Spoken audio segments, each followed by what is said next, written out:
الحمدللہ والصلاۃ علی رسول اللہ۔ پچھلے سال 1444 ہجری میں یہ عاجز مادر علمی دارالعلوم دیوبند کے تکمیل افتہ کا ایک اسٹوڈنٹ تھا۔ ششماہی کے موقع پر پنجاب جانا ہوا تو کسی مفتی صاحب نے مسئلہ معلوم کیا کہ آپ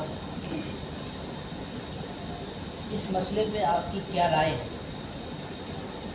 جو نوجوان آج کل اپنے بالوں کو کالا کرتے ہیں یا وہ حضرات جن کی عمر اچھی خاصی ہو جاتی ہے، 40 پار کر جاتی ہے یا 50 کر جاتی ہے، ان کے بارے میں آپ کیا کہتے ہیں؟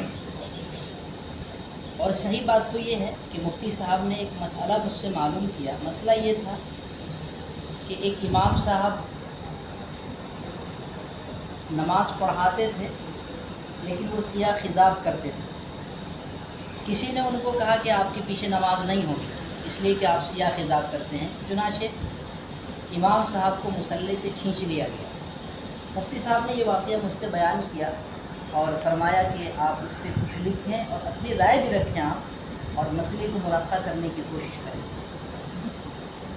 بہرحال بندہ تعمیل حکم کے اندر مادر علمی پہنچا چھٹی کو مکمل کرنے کے بعد، تو مفتی صاحب کا حکم تھا تعمیل حکم کے اندر سب سے پہلے میں نے اس کا جواب لکھنا شروع کیا، اس مسئلے کا جواب لکھا۔ جواب اس قدر لمبا ہوا اور تحقیقی ہو گیا کہ ساتھیوں نے فرمائش کی کہ اس کو منظر عام پہ کتابی شکل میں لایا جائے، جو آپ کے ہاتھ میں اس وقت ہے۔ اس کتاب کے اندر کیا ہے؟ اس کتاب کے اندر جو خلاصے کے طور پہ وہ یہ ہے کہ بنیادی طور پہ سیاہ خضاب نصوص کی روح سے جو حضرات جنگ میں جاتے ہوں یا جو لوگ فوجی کا کام انجام دیتے ہیں ان کے لیے سیاہ خضاب لگانے کی اجازت حدیث کی روح سے دی گئی ہے۔ نمبر 2، وہ حضرات جو اپنی سفیدی کو چھپانے کے لیے کالا خضاب کرتے ہوں، تو تمام لوگوں کا اتفاق ہے کہ ایسے لوگوں کے لیے سیاہ خضاب لگانا ناجائز اور حرام ہے۔ یہ 2 صورتیں ہو گئی۔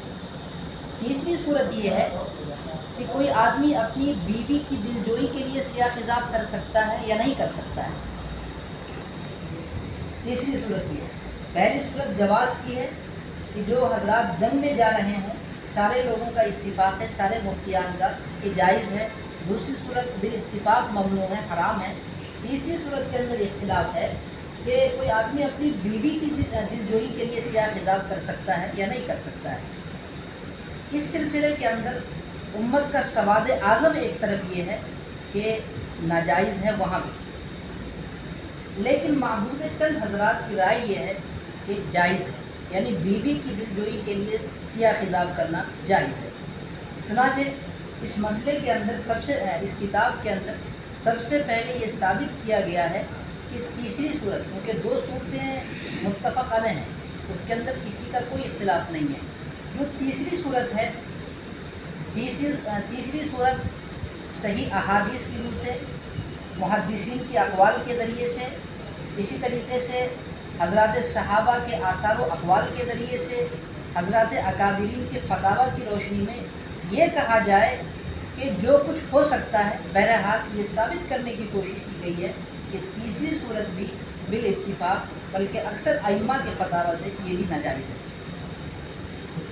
اور اس کے بعد کتاب کے آخر میں جو حضرات جواز کے قائل ہیں ان کے دلائل کو جمع کیا گیا ہے، ان کے دلائل کا جائزہ لیا گیا ہے، اور یہ بتایا گیا ہے کہ آپ نے جو دلائل پیش کیے ہیں وہ دلائل کس حد تک صحیح ہیں، کس حد تک صحیح نہیں ہے، آپ کا ان کے ذریعے سے دلیل پکڑنا صحیح ہے یا نہیں ہے۔ بہرحال ان کے دلائل پہ جرا کرنے کی کوشش کی گئی ہے اور یہ ثابت کرنے کی کوشش کی گئی ہے کہ تیسری صورت کے اندر بھی حرامی کا حکم لگے گا۔ اور کتاب کے آخری حصے میں چند فتاویٰ کو جمع کیا گیا ہے جو مثال کے طور پہ خطاب کی جو مختلف شکلیں اس زمانے کے اندر آ رہی ہیں، مختلف پیسٹ آ رہے ہیں، مختلف کلر کے اندر وہ آ رہے ہیں، تو سب کا حکم جمع کر دیا گیا۔ تو بہرحال کتاب کا خلاصہ یہی تھا کہ 2 صورتیں متفق علیہ ہیں، تیسری صورت جو ہے وہ بھی حرام ہے، اور اس کے حرام ہونے پہ جتنی دلیلیں ہو سکتی ہیں شروع سے لے کے آخر تک ساری دلیل کی کوشش کی گئی ہے۔ اللہ تعالیٰ سے دعا ہے کہ اللہ تعالیٰ ہماری اس خدمات کو قبول کرے، اور ہم ساتھیوں کو بھی زبان کے ساتھ قلم کو بھی حرکت دینے کی توفیق عطا فرمائے۔ اللہ تعالیٰ ہم لوگوں سے اپنے دین کی خدمات لے۔ وآخر دعوانا الحمدللہ رب العالمین۔